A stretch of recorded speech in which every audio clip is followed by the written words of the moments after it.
we have the famous Nielsen Norman group. And this is by Alita Joyce. And the topic is human computer interaction with psychology and UX. How to measure learnability of a user interface. So she actually defines like what is learnability, which that's a great word. I love that word. Um, and she was just saying there's 5 qualities, components of usability, and the others being efficient, um, memorabilia or errors, satisfaction, testing, learning. Um, it's basically a value of complex applications and systems that basically our users actually have access a lot, right? And basically, and through their knowledge, how quickly can they learn your interface? And basically, and then another side note, is it valuable for them?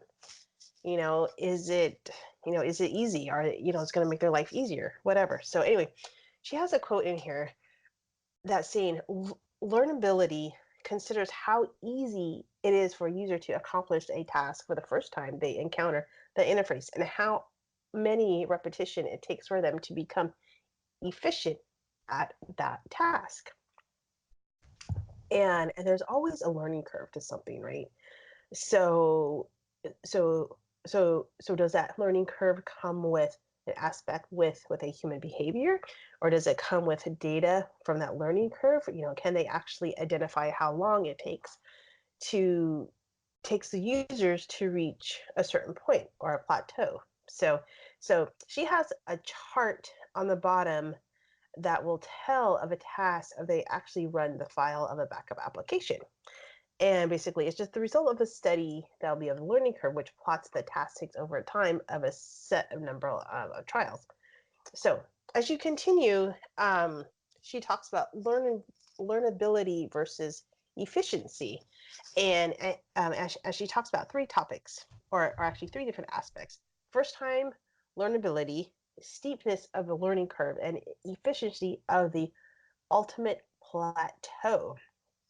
She goes into more of these, and basically as you keep going, she talks about why measure learnability. It's a high learnability contributes to usability, but it also results in a quick system. Can onboarding translate how long would it cost, or any good learnability can result in high satisfaction.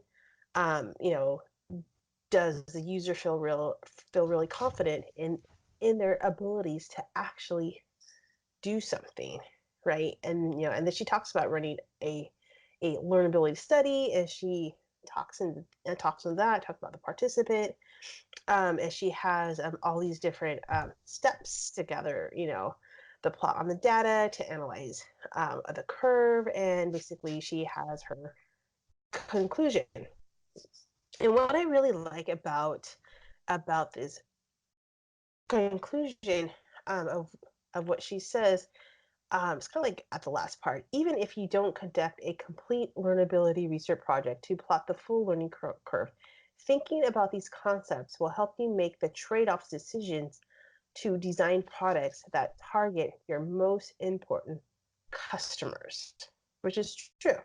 So I know that was a long-winded article, but again, grab your popcorn, your tea, or your coffee, and just really dig in this article, because I think it will give you a lot of great value of what measures in UX, and basically, does your product follow all these steps?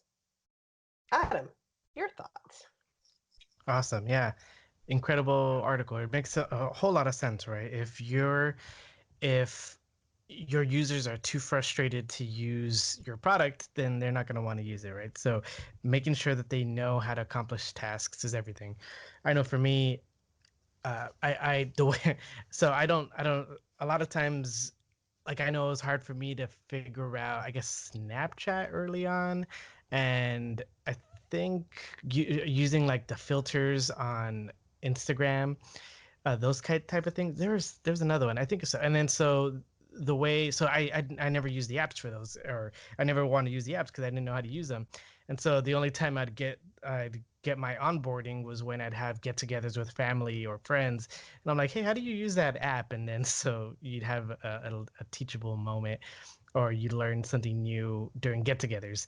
So Thanksgiving coming up, I see a lot more people learning how to use more apps during that time. I wonder if there's a peak during that time because people are actually learning how to use these things.